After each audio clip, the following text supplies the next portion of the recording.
Hello guys, எல்லாரும் எப்படி இருக்கீங்க? இன்னைக்கு நான் உங்களுக்காக உலகம் முழுக்க பயங்கர எதிர்பார்ப்போடு வந்திருக்கக்கூடிய ஸ்பைடர்மேன் பிராண்ட் நியூ டே இந்த படத்துடைய முழு கதை தான் இந்த வீடியோவில் நம்ம பார்க்க போகிறோம். இந்த படத்தோட ஒன்லைன் என்னன்னு பார்த்தீங்கன்னா, காம்ப்ளிகேட் பண்ணிக்க வேணா, ரொம்ப சிம்பிள்.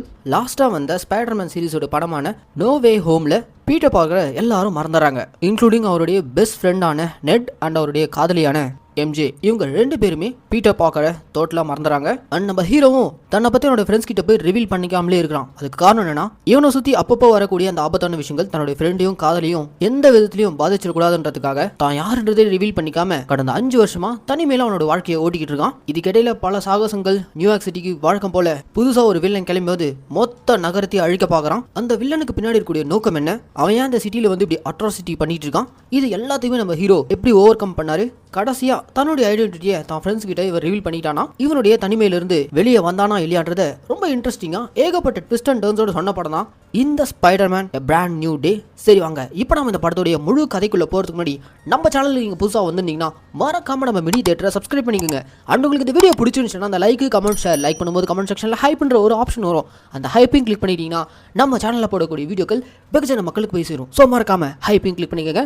சரி வாங்க, இப்போ நம்ம இந்த படத்துடைய முழு கதைக்குள்ள போவோம். படத்தோட ஓப்பனிங் சீன்லேயே தனக்குன்னு யாரும் இல்லாமல் பீட்டர் பார்க்கர் நியூயார்க் சிட்டியில் அவனுடைய ஐடென்டிட்டியை மறைச்சு வெவ்வேறு பேர்களில் அவனுடைய வாழ்க்கையை ஓட்டிக்கிட்டு இருக்கான். அந்த மொத்த ஊருமே பீட்டர் பார்க்கரை மறந்துடுச்சு. இருந்தாலும் ஸ்பைடர்மேனை யாரும் மறக்கல. ஸ்பைடர்மேனுடைய சேவை அவங்களுக்கு இன்னும் தேவையா இருக்கு. போலீஸ் டிபார்ட்மெண்ட்ல ஹையர் அஃபிஷியலான ஒரு லேடி போலீஸ், அவங்களுக்கு மட்டும் நம்ம ஹீரோ யாருன்னு தெரியும். சிட்டியில் எங்க மிகப்பெரிய கிரைம் நடந்தாலும் ஹீரோ அங்கே போயிட்டு என்ட்ரி கொடுத்து மாசா அடிச்சு தம்சம் பண்ணி காப்பாத்திடுவாரு. இப்படி போயிட்டு இருக்கும்போது தான் ஒரு நாள் நம்ம பீட்டர் பார்க்கர் அந்த ஹையர் அஃபிஷியல் லேடி கிட்ட காலில் பேசிட்டு இருக்கும்போது திடீர்னு பார்த்தீங்கன்னா அவனுக்கு ஒரு அலர்ட் அடிக்குது. அது என்ன அலர்ட்னா, இந்த மாதிரி நியூயார்க் சிட்டியில டேமேஜ் கண்ட்ரோல்ன்ற ஒரு டிபார்ட்மெண்ட் இருக்கு. அந்த டேமேஜ் கண்ட்ரோலை நோக்கி ஒரு மிகப்பெரிய வெப்பன் வண்டி தாக்குறதுக்காக வேகமா போயிட்டு இருக்கு. அந்த வண்டியை யாராலையும் தடுத்து நிறுத்தவே முடியல. குறுக்க யாராவது வந்தாங்களா அடிச்சு தம்சம் பண்ணிட்டு போயிட்டே இருக்காங்க.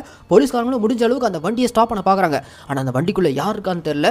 சிட்டி முழுக்க ஏகப்பட்ட சேதங்களை பண்ணிட்டு நேரா இப்போ அந்த டேமேஜ் கண்ட்ரோல்ன்ற அந்த பில்டிங்கை நோக்கி தான் வேகமா போயிட்டு இருக்கு. இப்போ நம்ம ஸ்பைடர் எல்லா பக்கமும் சிட்டியை சேதப்படுத்திட்டு போயிட்டு இருக்கக்கூடிய அந்த வண்டியை ஸ்டாப் பண்றதுக்காக களத்துல இறங்குறாரு.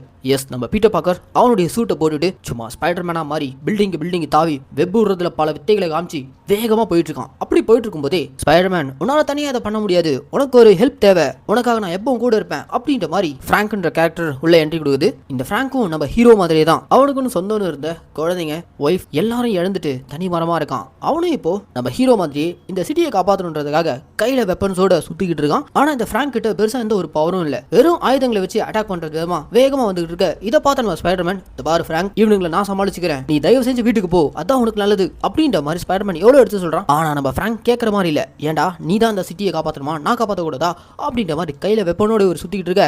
அந்த வெப்பனுக்கு ஒரு வெப்ப விட்டு ஒழுங்கா சேஃபா வீட்டுக்கு போ அப்படின்ற மாதிரி பிராங்க அங்கேயே ஸ்டாப் பண்ணிட்டு நம்ம ஹீரோ மட்டும் சோலோவா கிளம்பி மொத்த சிட்டியுமே தம்சம் பண்ணி போயிட்டு இருக்க. அந்த வண்டியை ஸ்டாப் பண்றதுக்காக முடிஞ்ச அளவுக்கு வெப்பை விட்டு ஸ்டாப் பண்ண பாக்குறான். ஆனா அது எல்லாத்தையும் பிச்சுக்கிட்டு வேகமா இப்போ அந்த டேமேஜ் கண்ட்ரோல்ன்ற அந்த பில்டிங்கை நோக்கி போயிட்டு இருக்கு. ஒரு கட்டத்துக்கு மேல எல்லா பக்கமும் நம்ம ஹீரோ வெப்பை விட்டு அந்த வண்டியை அப்படியே கொலாப்ஸ் பண்ணி அப்படியே கவுத்து போட, கடைசியா அந்த ஜெய்சாண்டிக்கான வண்டி அது எதை தகர்த்துக்காக வந்துச்சோ அந்த பில்டிங் மேல போய் விழுது. உள்ளுக்குள்ள அந்த டேமேஜ் கண்ட்ரோலோட ஹெட்டா வில்லியம் என்ற ஒரு நபர் இருக்காரு. அவருக்கு தெரியும் ஸ்பைடர்மேன் நம்மளை காப்பாற்ற தான் வந்திருக்காருன்னு சொல்லிட்டு இங்க என்ன நடக்குது அப்படின்ற மாதிரி வில்லியம் நம்ம ஹீரோ ஸ்பைடர்மேனை பார்த்து கேட்க, இந்த வண்டியில யாரோ ஒரு மர்ம நபர் உங்க பில்டிங்கை தாக்க வந்திருக்காங்க, அது யாருன்னு பாப்போம்னு சொல்லிட்டு அந்த வண்டியை ஓபன் பண்ணி பார்த்தா உள்ளுக்குள்ள ஒரு வயசான பாட்டி இருக்காங்க.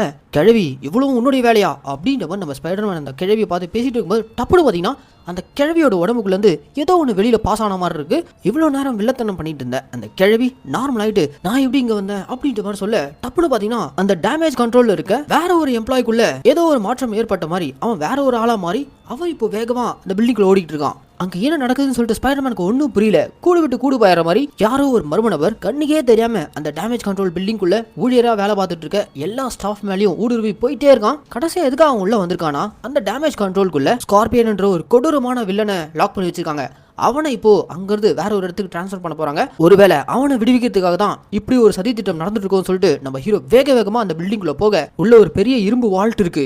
அதையும் அந்த கண்ணுக்கு தெரியாத மர்ம நபர் உடைக்க ட்ரை பண்ணிருக்கான். ஆனா அவளால முடியல. இங்க உள்ள எதையோ ஒன்று மறைச்சிருக்காங்க. அதை தேடி தான் இவன் வந்திருக்கான். அது என்னன்றத கிளியரா ஸ்பைடர்மேனுக்கு தெரியல. அது போக கண்ணுக்கே தெரியாத அந்த உருவம் ஸ்கார்பியன் அந்த கொடூரமான வில்லன் இருக்கான்ல, அவனை இப்போ பில்டிங்கோட டாப்ல ஹெலிகாப்டர் மூலமா அங்கிருந்து கொண்டு போறாங்க. அப்ப கரெக்டா அந்த கண்ணுக்கு தெரியாத உருவம் அந்த ஸ்கார்பியோ உடம்புக்குள்ள பூந்துட்டு அங்கிருந்து எஸ்கேப் ஆயிடுது. யார் அது, எதுக்காக இங்க வந்தான், ஏன் இவ்வளவு விஷயம் பண்ணிருக்கான்னு சொல்லிட்டு ஹீரோக்கும் ஒன்றும் புரியல. அங்க இருக்க அந்த டேமேஜ் கண்ட்ரோலோடைய ஹெட்டான வில்லியம்க்கு ஒன்றும் புரியல. சரி ஓகே, அவன் கையில மாட்டாமலே போயிடுவான், பார்த்துப்போம். என்ன இவ்வளவு நாள் இவங்க கண்ட்ரோல்ல லாக் பண்ணி வச்சிருந்த ஸ்கார்பியன் தப்பிச்சு போயிட்டான், அடுத்து அவன் என்னென்ன பண்ண போறான்ற மாதிரி இவங்க வெயிட் பண்ணி பார்த்துட்டு இருக்க. இந்த பக்கம் நம்ம ஹீரோ இவ்வளவு பெரிய சாகசங்களை முடிச்சுட்டு வீடு திரும்புறான். அப்பதான் அவனுக்கு ஒரு விஷயம் ஸ்ட்ரைக் ஆகுது. இந்த மாதிரி அந்த கண்ணுக்கு தெரியாத உருவம் எல்லாருடைய உடம்புக்குள்ள பாஸ் ஆகி போச்சு. ஆனா ஹீரோவோட உடம்புக்குள்ள மட்டும் உள்ள வரவே முடியல. சம்திங் அது ஏதோ தடுத்துருக்கு. இது என்னவா இருக்கும்? யாராவது தூரத்துல இருந்து ஹிப்னாட்டிசம் பண்றாங்களா, இல்ல இது ஏதாவது பில்லி சுனியமா? இதை பத்தி தெரிஞ்சுக்கிறதுக்காக நம்ம ஹீரோ பிளாக் விடோவை சந்திக்கிறதுக்காக போயிருக்காங்க. அங்க போன இடத்துல பிளாக் விடோ நம்ம ஹீரோ பார்த்ததுமே, என்ன ஸ்பைடர்மேன் உனக்குள்ள இவ்வளோ சோகமா அப்படின்ற மாதிரி ஹீரோவுடைய கண்களை பார்த்தே கண்டுபிடிச்சாங்க.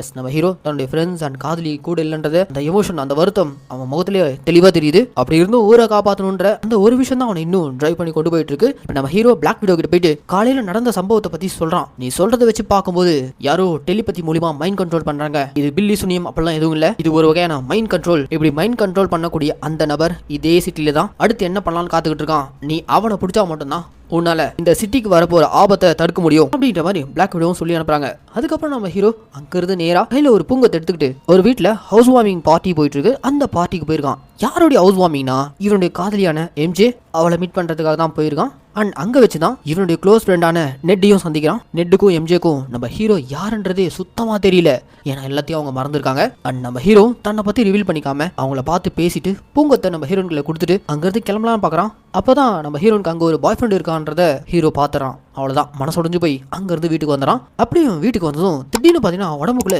ஏகப்பட்ட மாற்றங்கள். அவன் கண்ட்ரோலே இல்லாம ஆர்கானிக் வெப் வெளியே வந்துட்டே இருக்கு. கண்ணில் இருக்க கருவழி டோட்டலா பிளாக்கா மாறுது. என்னடா இது, உடம்புல என்ன மாற்றம் நடக்குது அப்படின்ற மாதிரி ரிசர்ச் பண்ணி பார்க்கும்போது தான் ஸ்பைடர்ஸ் ஒரு குறிப்பிட்ட ஏஜ் அடையும் போது உடம்புக்குள்ள சில அபரிவிதமான மாற்றங்கள் ஏற்படும். இப்போ ஹீரோ உடம்புக்குள்ளேயும் அந்த மாற்றம் தான் ஏற்பட்டிருக்கு. கிட்டத்தட்ட இவனுக்குள்ள இருக்கக்கூடிய அந்த பவர் ஒரு மாதிரி எக்ஸ்ட்ரா பவரா இருக்கு. அந்த எக்ஸ்ட்ரா பவரை இவனால கண்ட்ரோல் பண்ண முடியல. இந்த கண்ட்ரோல் பண்றதுக்காக டிவைஸ் இவன் கண்டுபிடிக்கிறான். அந்த டிவைஸால கூட அந்த எக்ஸ்ட்ரா பவரை இவனால கண்ட்ரோல் பண்ணவே முடியல. இவனுக்குள்ள இருக்கக்கூடிய அந்த மனித தன்மையை ஓவர்டேக் பண்ணி ஸ்பைடரோட குணங்கள் தான் வெளியே வந்துடுது. வெளி உலகத்தில் நடக்கக்கூடிய ஒவ்வொரு விஷயங்களும் இவன் மண்டைக்குள்ள ஒரு மாதிரி பாரமா இருக்கு. ஒரு துளி தண்ணி கீழே விழுறதே ஏதோ ஒரு பெரிய இடி விழுந்த மாதிரி இருக்கு. அந்த அளவுக்கு எல்லாத்தையும் துல்லியமா இவனால அப்சர்வ் பண்ண முடியுது. அதுவே எனக்கு வந்து பயங்கர தலைவலியை கொடுக்குது. இதை எப்படா கண்ட்ரோல் பண்றதுன்னு தெரியாம ஒரு பக்கம் இவன் முடிச்சிட்டு இருக்க. அந்த நேரம் பார்த்து திரும்பவும் அதே சிட்டில இருக்க இன்னொரு damage control building and first damage control தப்பிச்சு போன அந்த ஸ்கார்பியன் இருக்கான்ல, அவன் வந்து அந்த டேமேஜ் கண்ட்ரோல்ல போட்டு அடிச்சு தம்சம் பண்ணி எல்லாரையும் அட்டாக் பண்ணிட்டு இருக்கான். இந்த விஷயம் கேள்விப்பட்ட நம்ம ஹீரோ அந்த ஸ்கார்பியனை கண்ட்ரோல் பண்றதுக்காக அந்த ஸ்பாட்டுக்கு போறாரு. அங்க போனதும் இவனுடைய உடம்புக்குள்ளே ஏகப்பட்ட மாற்றம் ஏற்பட்டிருக்குல்ல, அதையும் இவனால கண்ட்ரோல் பண்ண முடியல. அதோட சேர்த்து அந்த ஸ்கார்பியனையும் முடிஞ்ச அளவுக்கு தடுக்க பாக்குறான். ஆனால் முடியல. இவனுக்குள்ள இருக்க அந்த எக்ஸ்ட்ரா பவர் அந்த ஸ்கார்பியனை போட்டு கண்ட்ரோல் இல்லாம பொலம் பொழந்து ஸ்கார்பியனோட கொடுக்க புடுங்கி போட்டு, என்னடா உனக்கு வேணும், ஏன்டா அப்படி பண்ற அப்படின்னு அவனை பிடிச்சி கேட்கும் போது தான் படத்துடைய ஆரம்பத்திலேயே கண்ணுக்கே தெரியாம எல்லாருடைய உடம்புக்குள்ளே ஊடுருவி பல நாச வேலைகள் பண்ணிட்டு இருக்குல்ல, அதுவும் இப்போ இந்த ஸ்கார்பியன் உடம்புக்குள்ள புகுந்தா இவ்வளவு வேலை பண்ணிருக்கு. ஸ்கார்பியனுக்கே தெரியல நம்ம இவ்வளவு பண்ணிருக்கோம்னு சொல்லிட்டு அவனை இப்போ எப்படியோ நம்ம ஸ்பைடர்மேன் கேப்சர் பண்ணிட்டாரு. ஆனா நடந்த அந்த தாக்குதல்ல ஏகப்பட்ட பேர் அங்க காயமடைஞ்சிருக்காங்க. அதுல ஸ்பைடர்மேனுக்கும் பங்கு இருக்கு. அதுக்கு காரணம் அவனுக்குள்ள ஏற்பட்டிருக்கூடிய அந்த மாற்றம். இவனால அதை கண்ட்ரோல் பண்ண முடியல. இந்த எக்ஸ்ட்ரா சூப்பர் பவரை கண்ட்ரோல் பண்றதுக்காக கண்டிப்பா அந்த டிவைஸை கண்டுபிடிச்சே ஆகணும். அதுல ஏதோ ஒரு விஷயம் மிஸ் ஆகுது. அதை தெரிஞ்சுக்கிறதுக்காக நம்ம ஹீரோ அடுத்த சீன்லேயே ப்ரொஃபசர் ப்ரூஸ் பேனர், வேற யாரும் இல்லை நம்ம ஹல்க் தான், அவரை சந்திக்கிறதுக்காக போயிருக்கான். அவர்கிட்ட போயிட்டு இந்த எக்ஸ்ட்ரா பவரை கண்ட்ரோல் பண்றதுக்கான டிவைஸ்ல என்ன மாதிரியான மாற்றம் பண்ணா கரெக்டா இருக்கும் அப்படின்ற மாதிரி அவர்கிட்ட போய் பேசும்போது தான் அவர் தான் ஹல்கா மாறக்கூடாதுன்னு சொல்லிட்டு கையோட ஒரு டிவைஸை போட்டு வச்சிருக்காருல, ஸோ அதை வச்சு நம்ம ஹீரோக்கு சில விஷயங்கள் சொல்லி கொடுக்குறாரு. ஓகே, ஐடியா கிடைச்சிச்சுன்னு சொல்லிட்டு உடனே நம்ம ஹீரோ வீட்டுக்கு வந்ததும் அந்த டிவைஸை தான் ரெடி பண்ணி அவன் உடம்புக்குள்ள பொருத்தி பார்க்கறான். இப்படி இதெல்லாம் ஒரு பக்கம் நடந்துட்டு இருக்கும் போதே இன்னும் வில்லன் யாருன்னே இவங்களால ரெகக்னைஸே பண்ண முடியல. ஏன்னா கண்ணுக்கே தெரியாம வந்து அவன் எல்லாரையும் அட்டாக் பண்ணிட்டு இருக்கான். இப்போ அவனுடைய அடுத்த டார்கெட்டா நம்ம ஹீரோவுடைய காதலியான எம்ஜே, அவ்வளவுதான் நான் அடுத்து தூக்க போறேன் அப்படின்ற மாதிரி ஹீரோக்கு அந்த வில்லன் தெரிவிக்க, உடனே நம்ம ஹீரோ எப்படியாவது எம்ஜே உடைய உயிரை காப்பாற்றணுன்றதுக்காக வேகமா அவளுடைய வீட்டுக்கு போயிட்டு, உனக்கு ஒரு பேர் ஆபத்து வந்திருக்கு, தயவு செஞ்சு என் கூட வா அப்படின்ற ஸ்பைடர்மேன் போய் கூப்பிட எம்ஜேக்கு ஒன்றும் புரியல. அந்த 4-5 வருஷமா எங்களுக்கு எப்பெல்லாம் உயிருக்கு ஆபத்து வருதோ அப்பெல்லாம் நீ கரெக்டா எங்களை வந்து காப்பாத்திடுற, உனக்கு என்னையும் நெட்டையும் நல்லாவே தெரிஞ்சிருக்கு, அதனாலதான் பல முறை எங்களுடைய உயிரை காப்பாத்திருக்க, எங்களுக்கு உன்னை முன்னாடியே தெரியுமா, தயவு செஞ்சு சொல்லு அப்படின்ற மாதிரிலாம் எம்ஜே கேட்டுட்டு இருக்க. இப்ப அதெல்லாம் பேச டைம் இல்லாமா, தயவு செஞ்சு என் கூட வா அப்படின்ற மாதிரி ஸ்பைடர்மேன் எம்ஜேவை தூக்கிட்டு நேரா இப்போ அவனுடைய வீட்டுக்கு வந்துறான். அப்படி அவனோட வீட்டுக்கு வந்ததும் எம்ஜே நம்ம ஹீரோ கிட்ட வந்து, இங்க பாரு, தயவு செஞ்சு மாஸ்க் கழிட்டு, இத்தனை வருஷத்துல பல முறை எங்களோட உயிரை காப்பாத்திட்ட, கண்டிப்பா உனக்கும் எங்களுக்கும் ஏதோ ஒரு சம்மந்தம் இருக்கு, உன் முகத்தை நான் பார்க்கணும் அப்படிங்கிற மாதிரி எம்ஜே கேட்க வேற வழியெல்லாம் நம்ம ஹீரோ தன்னுடைய மாஸ்கை கழட்டி காட்டுறான். எம்ஜேக்கு ஹீரோடைய முகத்தை பார்த்ததுமே எல்லாமே ஞாபகம் வந்த மாதிரி இருக்கு. பீட்டர் பார்க்கர் அப்படின்ற மாதிரி ஓடி போய் ஹக் பண்ணிக்க ஹீரோக்கும் அப்படியே கண்ணுல இருந்து தண்ணி தார தாரையா ஊத்து. ஒரு வழியா தன்னுடைய காதலி தன்னை ரெகக்னைஸ் பண்ணிட்டா அப்படின்ற மாதிரி சந்தோஷத்துல கட்டி அணைச்சிட்டு இருக்கும்போது இங்க தாங்க கதையில ஒரு ட்விஸ்ட். ஆக்சுவலா எம்ஜேவோட உடம்புக்குள்ள கண்ணுக்கு தெரியாத உருவம் அவளை ஆல்ரெடி ஹிப்னாட்டிசம் பண்ணி அவனுடைய கண்ட்ரோல்ல தான் எடுத்து வச்சிருக்கான். அப்படியே இப்போ எம்ஜே வில்லத்தனமா ஹீரோவை பார்த்து, நான் பீட்டர் பார்க்கர் இவ்வளோ டம்மியா இருக்க, உன நான் எவ்வளோ பெரிய ஆளுன்னு நினைச்சேன், இவ்வளோ சப்பையா ஏமாந்துட்டியே, இந்த உலகத்திலேயே உனக்கு இந்த எம்ஜே தான் ரொம்ப பிடிக்கும், இவளுடைய உயிரை முடிஞ்சா காப்பாத்திக்க அப்படின்ற மாதிரி பில்டிங் மேல இருந்து எம்ஜேக்குள்ள இருக்கக்கூடிய அந்த வில்ல அப்படியே பில்டிங் மேல இருந்து எம்ஜேவை தள்ளி விட்டுறான். அவ அப்படியே கீழே விழுந்துட்டு இருக்கா. உடனே நம்ம ஹீரோ எகிரி குதிச்சு வெப்ப விட்டு ஹீரோயின் கீழே விழுறதுக்குள்ள எப்படியோ உயிரை காப்பாத்திறான். அப்படி உயிரை காப்பாத்தினதுக்கு அப்புறம் இன்னமும் எம்ஜே மயக்கத்துல தான் இருக்கா. ப்ளீஸ் எம்ஜே என்னை விட்டு போயிடாத அப்படின்ற மாதிரி அவளை எழுப்ப ட்ரை பண்ணிட்டு இருக்கான். அப்ப அந்த இடத்துல ஒரு கார் வந்து நிக்குது. அந்த காருக்குள்ள இருந்து கார் டிரைவர் வெளியே வந்து ஹீரோவை பார்த்து, உன்னால எங்களை தோக்கடிக்கவே முடியாது அப்படின்ற மாதிரி வில்லத்தனமா பேச இங்கதான் நம்ம ஹீரோ ஒரு விஷயத்தை ரியலைஸ் பண்றான். அந்த காருக்குள்ள ஹூடி போட்ட ஒரு லேடியோட உருவம், அந்த லேடி தான் இது எல்லாத்துக்கும் காரணம். அவன் நினைக்கிறவங்களோட உடம்புக்குள்ள மைண்ட் கண்ட்ரோல் பண்ணி உள்ள புகுந்துறான். இப்போ இந்த வேலையை பண்ணிருக்கா. போற போக்குல ஸ்பைடர்மேனுக்கு சவால் விட்டுட்டு அங்கிருந்து வேகமா இப்ப அந்த லேடி கிளம்பி போயிடறா. இன்னமும் அந்த வில்லி யாருன்னு நமக்கு ரிவீல் பண்ணல. இந்த பக்கம் நம்ம ஹீரோனை காப்பாத்தி சேஃபா வீட்டுக்கு கொண்டு வர்றாரு. அப்படி வீட்டுக்கு கொண்டு வந்ததும் திரும்பவும் பழையபடி எம்ஜேக்கு ஹீரோ யாருன்னு சுத்தமா தெரியல. அதுக்கப்புறம் நம்ம ஹீரோயினை பிராங்கோடைய வீட்டுல இருந்தா தான் சேஃபா இருப்பான்னு சொல்லிட்டு அவளை தூக்கிட்டு பிராங்க் வீட்டுக்கு கொண்டு போயிடறான். இந்த பக்கம் இந்த வில்லி இருக்கால, அவ திரும்பவும் அதே சிட்டில இருக்க முதல் முறையா அட்டாக் பண்ண அதே டேமேஜ் கண்ட்ரோல் பில்டிங் நோக்கி தான் போயிட்டு இருக்கா. அந்த பில்டிங்குள்ள அவளுக்கு தேவையான விமேக்ஸ்னு ஏதோ ஒன்று இருக்கு. அதை தேடி தான் திரும்ப அந்த டேமேஜ் கண்ட்ரோல் பில்டிங்கை தாக்க போயிட்டே இருக்கா. அந்த விமேக்ஸ்னா என்ன, எதுக்காக திரும்ப அந்த வில்லி டேமேஜ் கண்ட்ரோல் பில்டிங்கை அட்டாக் பண்ணும், முதல்ல அந்த வில்லி யாருன்னு சொல்லிட்டு நம்ம ஹீரோ கண்டுபிடிக்க ட்ரை பண்றாரு. அப்படி கண்டுபிடிக்கும் போது தான் அந்த காருக்குள்ள இருந்த வில்லியோட முகத்தை வெளியே இருந்த ஒரு சிசிடிவி கேமரா கேப்சர் பண்ணிருக்கோம். அதை வச்சு வில்லி யாருன்னு இங்க ரிவீல் பண்றாங்க. அது வேற யாரும் இல்லைங்க, ஜீன் கிரே. ஸ்ட்ரேஞ்சர் திங்ஸ்ல மேக்ஸ்னு ஒரு ஃபேமஸான கேரக்டர் இருக்கும். அந்த கேரக்டர்ல இருந்த பொண்ணு தான் இந்த படத்துல ஜீன் கிரேன்ற கேரக்டர்ல நடிச்சிருக்காங்க. இப்போ இந்த ஜீன் கிரே திரும்பவும் அந்த டேமேஜ் கண்ட்ரோல் பில்டிங் நோக்கி அட்டாக் பண்ண போக அவளை தடுக்கிறதுக்காக நம்ம ஹீரோவும் போயிருக்காரு. அங்க போனா இங்க தாங்க கத்திலே ஒரு ட்விஸ்ட். இந்த ஜீன் கிரே போகும்போது கூடவே ஹல்கையும் மைண்ட் கண்ட்ரோல் பண்ணி கூட்டு போயிருக்கான். எஸ், ப்ரூஸ் பேனர் கண்ட்ரோலரா இருந்தார்ல, அவரோட டிவைஸ் உடைக்கப்பட்டு ஹல்கா உருமாறி வில்லிக்கு வேலை பார்க்க ஆரம்பிச்சிட்டாரு. ஹீரோ போட்டு தோவதோன்னு தோச்சிட்டு இருக்காரு. முடிஞ்ச அளவுக்கு நம்ம ஹீரோ ஹல்கையும் சமாளிச்சுட்டு ஜீன் கிரேவையும் பிடிக்க ட்ரை பண்றாரு. ஆனா முடியல. ஒரு கட்டத்துக்கு மேல இவனுடைய பவர்ஸை கண்ட்ரோல் பண்றதுக்கான டிவைஸ் இவன் கண்டுபிடிச்சதுனால அந்த டிவைஸை வச்சு ஹல்கை லாக் பண்ணி ஒரு வழியா ஹல்கை நார்மல் கொண்டு வந்துறாரு. அதே மாதிரி அதே டிவைஸை வச்சு எல்லாரையும் மைண்ட் கண்ட்ரோல் பண்ணிட்டு இருக்க ஜீன் கிரே இருக்கால, அவளுடைய கழுத்துலயும் அந்த டிவைஸை லாக் பண்ணி அவளையும் அந்த டேமேஜ் கண்ட்ரோலுடைய ஹெட்டான வில்லியம் கிட்ட பிடிச்சு கொடுத்துறாரு. வில்லியமுடைய ஆட்கள் எல்லாம் ஜீன் கிரேவை பிடிச்சிட்டு போயிறாங்க. ஒரு வழியா வில்லி மாட்டிக்கிட்டா. இதுக்கப்புறம் இந்த சிட்டி சேஃப் அப்படின்ற மாதிரி நினைச்சிட்டு இருக்கும் போதுதான் இங்கதான் கதையிலே ஒரு பெரிய ட்விஸ்ட். டேமேஜ் கண்ட்ரோலுடைய ஹெட்டான அந்த வில்லியம் இருக்கால, அவன் ஜீன் கிரேவை பிடிச்சிட்டு போயிட்டு ஒரு ரூம்குள்ள லாக் பண்ணி வச்சு அவளுக்குள்ள இருக்கக்கூடிய அந்த மைண்ட் கண்ட்ரோல் சக்தியை எப்படி பண்றான்னு அதை எக்ஸ்ட்ராக்ட் பண்ண ட்ரை பண்ணிட்டு இருக்கான். இது எதுவும் தெரியாம நம்ம ஹீரோ ஜீன் கிரேவை பிடிச்சி வில்லியம் கையில ஒப்படைச்சிட்டு வீட்டுக்கு வந்துறான். வீட்டுல ஹீரோடைய காதலியான எம்ஜே இருக்கால, அவளுக்கு நம்ம ஹீரோவை பத்தின விஷயங்கள் எல்லாமே தெரிஞ்சிருக்கு. எப்படினா நம்ம ஹீரோ அவனை பத்தின ஒரு லெட்டரை எழுதி வச்சு எம்ஜே கையில கொடுக்கணும்னு சொல்லிட்டு வச்சிருந்திருப்பான். ஆனா எம்ஜே தான் எல்லாத்தையும் மறந்துட்டால, ஸோ இதுக்கு மேலே இந்த லெட்டர் கொடுத்து ஒன்றும் பிரயோஜனம் இல்லைன்னு சொல்லிட்டு அதை மறைச்சி வச்சிருந்திருப்பான். அந்த லெட்டர் இப்போ ஹீரோ கைக்கு கிடைச்சிருக்கு. ஸோ பீட்டர் பார்க்கர் யாரு, இதுக்கு முன்னாடி இவங்க எப்படி இருந்தாங்க, நெட்டும் நம்ம ஹீரோ எவ்வளோ க்ளோஸ் ஃப்ரெண்ட், எம்ஜே கூட இவன் எவ்வளோ க்ளோஸாக இருந்தான், இது எல்லாமே அவள் புரிஞ்சுக்கிறா. எல்லாமே எம்ஜேக்கு தெரிஞ்சிருந்தாலும் ஆனால் எதுவுமே இவளுக்கு இன்னும் ஞாபகம் வரல. இப்படி இதெல்லாம் ஒரு பக்கம் போயிட்டு இருக்க, இந்த பக்கம் நம்ம ஹீரோ பிடிச்சி கொடுத்த ஜீன் கிரேவை வச்சு அந்த வில்லியம் டேமேஜ் கண்ட்ரோல் பில்டிங்குள்ள வச்சு உள்ள ஒரு இரும்பு வால்ட் இருக்கு, அந்த வால்ட்டுக்குள்ள வச்சு அவளை முழுசா லாக் பண்ணி அவளுக்குள்ள அந்த மைண்ட் கண்ட்ரோல் பண்ணக்கூடிய அந்த சக்தியை எக்ஸ்ட்ராக்ட் பண்ண ட்ரை பண்ணிட்டு இருக்கான். பாவம் அவளால் முடியல. அவன் அப்படியே துடிச்சுக்கிட்டே சீலிங்கை பார்க்குறா. அப்படி அந்த சீலிங்கை பார்க்கும்போது தான் அந்த சீலிங்ல விமேக்ஸ்ன்னு எழுதிருக்கு. ஓ சாரா, நீ எனக்கு டெலிபதி வழியா இந்த விமேக்ஸ்ன்னு சொன்னி அது இந்த ரூமை பத்தி தானா, இங்க தான் அவனுடைய உயிர் போயிருக்கா அப்படின்ற மாதிரி ஜீனுக்கு ஒரு விஷயம் ரியலைஸ் பண்றா. எஸ், ஜீனுக்கு ஒரு சிஸ்டர் இருந்திருக்கா, அவளுடைய பேர் தான் சாரா கிரே. அப்படியே ஒரு ஃபிளாஷ்பேக். அந்த ஃபிளாஷ்பேக்ல ஒரு பார்க்ல உட்காந்து ஜீன் கிரேவுடைய அக்காவான சாரா கிரே இவங்க ரெண்டு பேரும் உட்காந்து அந்த பார்க்ல இருக்க ஒவ்வொருத்தருடைய மைண்டை எப்படி கண்ட்ரோல் பண்றதுன்னு சொல்லிட்டு பிராக்டிஸ் பண்ணிட்டு இருக்காங்க. எஸ், இவங்களுக்குள்ள நேச்சுரலாவே அந்த பவர் இருந்திருக்கு. அதே சமயம் ஜீன் கிரேக்கு அவளுடைய அம்மா இவங்க ரெண்டு பேரையும் அபேண்டடா விட்டு போனதை நினைச்சு வருத்தப்பட்டு பேசிட்டு இருக்கா. அம்மா போன என்ன, நான் உனக்கு இருக்க, நீ எனக்கு இருக்க, நான் ரெண்டு பேரும் கடைசி வரைக்கும் ஒன்னா சந்தோஷமா இருக்கலாம் அப்படின்ற மாதிரி ஜீன் கிரேவுடைய அக்கா சாரா கிரே ஜீன் கூட உறுதுணையா உட்காந்துட்டு இந்த மைண்ட் கண்ட்ரோல் பவரை எப்படி நம்ம யூஸ் பண்றதுன்ற மாதிரிலாம் கத்து கொடுத்துட்டு இருக்கா. அதுக்கப்புறம் சரி ஓகே, நான் போயிட்டு உனக்கு ஐஸ்கிரீம் வாங்கிட்டாருன்னு சொல்லிட்டு சாரா கிரே அங்கிருந்து ஐஸ்கிரீம் கடையை நோக்கி போயிட்டு இருக்கும்போது திடீர்னு பாத்தீங்கன்னா இந்த வில்லியமோட டீம் இருக்காங்களே, அவனுங்க அந்த இடத்துல வந்து சுத்து போட்டு சாரா கிரேவை பிடிச்சு போறாங்க. இப்ப சாரா கிரேவை வலுக்கட்டாயமா பிடிச்சிட்டு போறத ஜீன் கிரே பார்த்துட்டு தான் அக்காவை காப்பாத்துறதுக்காக வேகமா ஓடி போறா. ஆனா தன்னோட தங்கச்சி இவன் கையில மாட்டிடக்கூடாதுன்றதுக்காக சாரா கிரே அந்த நிலையிலையும் தான் தங்கச்சியை மைண்ட் கண்ட்ரோல் பண்ணி திசை திருப்பிட்டு அவங்க அந்த வில்லியம் கையில மாட்டிக்கிறாங்க. அப்படியே அந்த சாரா மாட்டினதுக்கு அப்புறம் இப்ப எந்த ரூம்குள்ள வச்சு ஜிம்குள்ள இருக்க அந்த மைண்ட் கண்ட்ரோலை எப்படி இவனுங்க எக்ஸ்ட்ராக்ட் பண்ண ட்ரை பண்றானுங்களோ அதே மாதிரி தான் இதுக்கு முன்னாடி சாராவையும் இதே ரூம்குள்ள வச்சு லாக் பண்ணி பயங்கரமா டார்ச்சர் பண்ணி அவளுக்குள்ள இருக்கக்கூடிய அந்த மைண்ட் கண்ட்ரோல் விஷயத்தை எக்ஸ்ட்ராக்ட் பண்ண ட்ரை பண்ணிருப்பானுங்க.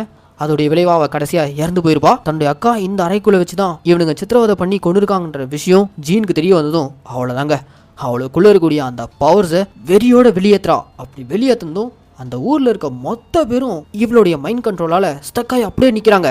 அவ்வளவுதான், அந்த நியூயார்க் சிட்டியில் இருக்க எல்லாருமே இன்னும் கொஞ்ச நேரத்துல இவ கண்ட்ரோல்ல காலியாக போறாங்க. இவளால கண்ட்ரோல் பண்ண முடியாத ஒரே ஆள்னா அது நம்ம ஸ்பைடர்மேன் தான். அவன் கண்ணு முன்னாடியே அவனுடைய ஃப்ரெண்ட்ஸான நெட்டும் எம்ஜேவும் ஜீனுடைய கண்ட்ரோல்ல அப்படியே ஹிப்னாட்டிசம் பண்ணப்பட்டு ஸ்டக்காய் நிக்க, ஆஹா ஜீனை அந்த வில்லியம் கையில பிடிச்சு கொடுத்து பெரிய தப்பு பண்ணிட்டோம், நம்ம பண்ண தப்ப நாமளே போய் சரி பண்ணணும்னு சொல்லிட்டு ஹீரோ வேகமா அந்த பில்டிங் போறாரு. அங்க போனா அந்த பில்டிங்கை சுத்தி இருக்கக்கூடிய பல பேரை ஜீன் மைண்ட் கண்ட்ரோல் பண்ணி எதிர் தாக்குதல் பண்ண வைக்கிறா. அந்த தாக்குதல்ல நம்ம ஹீரோக்கு ஏகப்பட்ட காயங்கள், அவனுக்குள்ள இருக்கக்கூடிய அந்த எக்ஸ்ட்ரா பவரை கண்ட்ரோல் பண்றதுக்கான டிவைஸ் இருக்குல்ல அதுவும் சுக்குநூறா உடஞ்சு போயிடுது. கடைசியா நம்ம ஹீரோ ஜீனுடைய பவருக்கு முன்னாடி ஒண்ணுமே இல்லாம கீழே விழுந்து கிடக்கும் போது அப்ப அந்த இடத்துல ஹீரோவை பார்த்து ஜீன் என்ன சொல்றானா, இந்த உலகம் நம்மள மாதிரி வித்தியாசமா இருக்கவங்கள வாழவே விடாது, இவனுங்க எல்லாரும் பலவீனமா இருக்கான்றதுக்காக நம்மள இவனுங்க ஒடுக்க தான் பாப்பானுங்க, நானும் என் அக்காவும் வித்தியாசமா இருக்கான்ற ஒரே காரணத்தினால என் அக்காவை கூட்டிட்டு வந்து ஆராய்ச்சி பண்ற பேர்ல கொண்டுட்டானுங்க, இவனுங்களுக்காக நீ ஏன் சண்டை போடுற, இவனுங்கெல்லாம் அவ்வளவு ஒர்த்தே இல்ல, இவனுங்களுக்காக நீ ஏன் உயிரை கொடுத்து சண்டை போடுற, நீ யாரு பீட்டர் பார்க்கரா இல்ல ஸ்பைடர்மேனா அப்படின்ற மாதிரி ஜீன் நம்ம ஹீரோ பார்த்து கேட்க, அப்படியே ரத்த வெள்ளத்துல இருக்க நம்ம ஹீரோ டப்புன்னு எந்திரிச்சு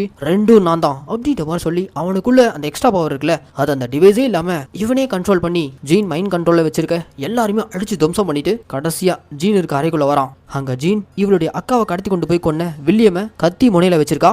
கிட்ட வந்தா இவனுங்களையும் கொல்லுவேன், இந்த சிட்டில இருக்க எல்லாரையும் கொன்றுவேன் அப்படின்ற மாதிரி ஹீரோ பார்த்து ஜீன் மிரட்ட, அப்போ நம்ம ஹீரோ இல்ல உன்னால முடியாது, நீ அதை பண்ணாத, நீ என்னுடைய மைண்டை மட்டும் கண்ட்ரோல் பண்ண முடியலன்னு சொன்னல, இப்போ நான் உன்னை எனக்குள்ள அலோவ் பண்றேன் அப்படின்ற மாதிரி நம்ம ஸ்பைடர்மேன் ஜீனை அவனுடைய மைண்டை கண்ட்ரோல் பண்றதுக்கு அலோவ் பண்றான். அப்படி அலோவ் பண்ணும்போது தான் எப்பவுமே நம்ம ஹீரோக்குள்ள ஓடிட்டு இருக்க ஒரே விஷயம் அவனுடைய ஆன்டி மே பார்க்கர் அவங்க சாகிறதுக்கு முன்னாடி ஸ்பைடர்மேன் கிட்ட வந்து பேசின அந்த விஷயங்கள் மட்டும் தான் இவன் மைண்டுக்குள்ள ஓடிட்டே இருக்கும். அது என்னன்னா, இந்த உலகம் உன்னை எப்பவுமே வந்து நல்ல விதத்திலே வச்சுக்காது, உனக்குள்ள இருக்கக்கூடிய அந்த ஸ்பெஷல் பவர்ஸ் ஒரு நாள் கண்டிப்பா அதிகமாகும், அப்பவும் நீ இந்த உலகத்துக்கு நல்லது மட்டும் தான் பண்ணணும், இவங்க உன்னை புரிஞ்சுக்காம ஏகப்பட்ட கஷ்டங்களை இவங்களுக்கு கொடுக்கலாம், ஆனா இவங்களுக்காக எப்போ நீ உங்களுக்கு எதிராக உன்னுடைய சக்தியை நீ பயன்படுத்தவே கூடாது அப்படின்ற மாதிரி உன்னுடைய ஆன்டி மே சொல்லியிருப்பாங்க. அது போக நீ என்னைக்குமே இந்த உலகத்துல தனி ஆள் கிடையாது, இங்க இருக்க ஒவ்வொருத்தரும் உன்னுடைய சொந்தம் தான் அப்படின்ற மாதிரிலாம் சொல்லியிருப்பாங்க. அக்காவை இழந்த ஜீனுக்கு ஸ்பைடர்மேனுக்குள்ள போயிட்டு அவனுடைய ஆன்ட் மே சொன்ன அந்த வார்த்தைகள் அவளை கொஞ்சம் காம் டவுன் பண்ணுது. கடைசியாக அந்த மொத்த சிட்டியும் கண்ட்ரோல்குள்ள வச்சிருந்தால அவங்க எல்லாரையும் விடுவிச்சுட்டு அவளுக்குள்ள இருந்த அந்த வில்லத்தனத்தை போக்கிட்டு அக்காவை கொண்டவங்களை ரிவெஞ்ச் எடுக்கணும்ன்ற மோட்ல இருந்தால அது எல்லாமே மாத்திக்கிட்டு அவன் நார்மல் ஆவரா. எல்லாம் கைகூடி வரும்போது இந்த நேரம் பார்த்து நம்ம ஹீரோவுடைய ஃப்ரெண்டான பிராங்க் இருக்கான அவன் தூரந்து ஜீனை எய்ம் பண்ணி ஷூட் பண்ணிடுறான். இவளை நோக்கி புல்லட் வரத நம்ம ஹீரோ ஃபீல் பண்ணிட்டு டப்புன்னு ஜீனோட உயிரை காப்பாற்றணுன்றதுக்காக குறுக்க இவன் உள்ள பூந்து அந்த புல்லட்டை இவன் வாங்கிக்கிறான். தனக்காக ஒருத்தன் உயிரை கொடுக்குற அளவுக்கு போயிருக்கானேன்னு சொல்லிட்டு ஜீன் அந்த இடத்துல கதறி அழ, இங்க பாரு ஜீன், இங்க இருந்தா உன்னை அவங்க கண்டிப்பா பிடிச்சிட்டு போயிடுவாங்க, தயவு செஞ்சு இங்க எஸ்கேப் ஆயிடு அப்படின்ற மாதிரி உயிர் போற தருணத்திலையும் ஜீனுடைய உயிரை காப்பாத்திட்டு இவன் அப்படியே மயங்கிடுறான். சே தான் கையில ஸ்பைடரை சுட்டுட்டுமேன்னு சொல்லிட்டு உடனே ஃப்ராங்க் ஓடி வந்து ஹீரோ தூக்கிட்டு ஹாஸ்பிட்டல் கொண்டு வந்து சேர்க்கிறான். அப்படி ஹாஸ்பிட்டல் கொண்டு வந்து சேர்த்ததும் மொத்த சிட்டிக்கும் இந்த மாதிரி ஸ்பைடர்மேன் உயிருக்கு போராடிட்டு இருக்காரு. சிட்டியில் இருக்க பெரிய பெரிய டாக்டர்ஸ் அவருடைய உயிரை காப்பாற்ற ட்ரை பண்ணிட்டு இருக்காங்க. இந்த மொத்த சிட்டியுமே ஸ்பைடர்மேன் தான் காப்பாத்திட்டு இருந்தான். ஆனா இன்னைக்கு அவனுடைய உயிரை காப்பாற்றணுன்றதுக்காக சிட்டியில் இருக்க எல்லாரும் ஸ்பைடர்மேனுக்காக பிரார்த்தனை பண்ணிட்டு இருக்காங்க அப்படின்ற மாதிரிலாம் சொல்ல ஹாஸ்பிட்டலில் உயிருக்கு போராடிட்டு இருக்க ஸ்பைடர்மேன் அப்படியே கொஞ்சம் கொஞ்சமாக கண்முழிக்கிறான். அப்படி கண்முழிக்கும் போது அவன் பக்கத்தில் ஃப்ராங்க் தான் இருக்கான். ஃப்ராங்க் நம்ம ஹீரோவை பார்த்து, சே எல்லாம் கைகூடி வரும்போது கடைசியில் நான் சொதப்பிட்டேன், ஆனால் ஜீன் இப்போ டோட்டலாக மாறிட்டா, இன்ஃபேக்ட் அவளுக்கு இருக்கக்கூடிய பவரை யூஸ் பண்ணி அவள் தான் உன்னுடைய உயிரை காப்பாற்றிட்டு போயிருக்கா அப்படின்ற மாதிரி சொன்னதும் அந்த இடத்துல நம்ம ஹீரோ பயங்கரமாக சந்தோஷப்படுறான். இருக்கா உனக்கு இன்னொரு சர்ப்ரைஸ் இருக்கு அப்படின்ற மாதிரி கீழே நிறைய பேர் ஸ்பைடர்மேன் நீ எந்திரிச்சு வா அப்படின்ற மாதிரி எல்லாரும் கோஷம் விட்டுட்டு இருக்காங்க. எனக்காக இவ்வளோ பேர் இருக்காங்களா அப்படின்ற மாதிரி ஸ்பைடர்மேன் மேல இருந்து பார்த்துட்டு இருக்கான். ஆனா இப்போவும் தான் ஸ்பைடர்மேன் நம்ம ஹீரோ அந்த பொதுமக்கள் மத்தியில் ரிவீல் பண்ணிக்காம பீட்டர் பார்க்கறா. அப்படியே அந்த மக்களுக்குள்ள போக மேல பிராங்க் ஸ்பைடர்மேனோட மாஸ்கை போட்டுக்கிட்டு நான் குணமாயிட்டேன் அப்படின்ற மாதிரி கீழே இருக்க மக்களுக்கெல்லாம் கை காமிச்சிட்டு இருக்க அந்த மக்களுக்கு மத்தியில் நின்று இருக்க ஒரிஜினல் ஸ்பைடர்மேன் தான் மேல இந்த மக்கள் எவ்வளவு அன்பு வச்சிருக்காங்கன்றத ஹீரோ புரிஞ்சுக்கிறான். அந்த சந்தோஷத்தோடவே இனி நான் தனியா இல்ல, தனக்குன்னு இவ்வளவு பெரிய கூட்டம் இங்க இருக்கு அப்படின்ற அந்த சந்தோஷத்தோட அங்க இருந்து கிளம்பி போறான். நேரா இப்போ அவருடைய காதலியான எம்ஜியை சந்திக்கிறதுக்காக போறான். அதுக்கு முன்னாடி பூங்கத்தை வாங்கிட்டு போலாம்னு சொல்லிட்டு ஒரு ஃப்ளவர் ஷாப் போயிருக்கான். அங்க போன இடத்துல உன்னோட பெஸ்ட் ஃப்ரெண்டான நெட் இருக்கிறத பாக்குறான். நெட்டுக்கு இன்னும் பீட்டர் பார்க்கர் யாருன்னு தெரியவே இல்லை, அவன் தான் டோட்டலா மறந்துட்டானே. ஆனா அவனுக்கு ஞாபகப்படுத்துற விதமா அவனுடைய ஹேண்ட் சைனை நம்ம ஹீரோ போய் காட்ட கடைசியாக ஒரு வழியாக அவனுடைய பெஸ்ட் ஃப்ரெண்ட் நேட்டுக்கு பீட்டர் பார்க்குற யாருன்னு தெரிய வருது. பல வருஷம் கழிச்சு 2 ஃப்ரெண்ட்ஸும் ஒன்றாக அப்படியே இந்த படத்தையும் முடிக்கிறாங்க. ஏன்னா மக்களே, இந்த ஸ்பைடர்மேன் பிராண்ட் நியூ டேன்ற படத்துக்கு நான் கொடுத்த வாய்ஸ் ஒரு கண்டிப்பாக உங்களுக்கு பிடிச்சிருக்கும் நான் நம்புறேன். இதே மாதிரி தொடர்ந்து நம்ம மினி தேட்டரில் ரிலீஸ் ஆகக்கூடிய படங்கள்லாம் நீங்கள் பார்க்கணும்னு ஆசைப்பட்டீங்கன்னா மறக்காம நம்ம மினி தேட்டரை சப்ஸ்கிரைப் பண்ணிக்கோங்க. அவங்களுக்கு இந்த வீடியோ பிடிச்சிருந்துச்சுன்னா லைக், கமெண்ட், ஷேர் இதையும் மறக்காம பண்ணிடுங்க. இதே மாதிரி ஒரு சூப்பரான தரமான படத்தோட நான் உங்களை நாளைக்கு வந்து சந்திக்கிறேன். டாடா, பாய்.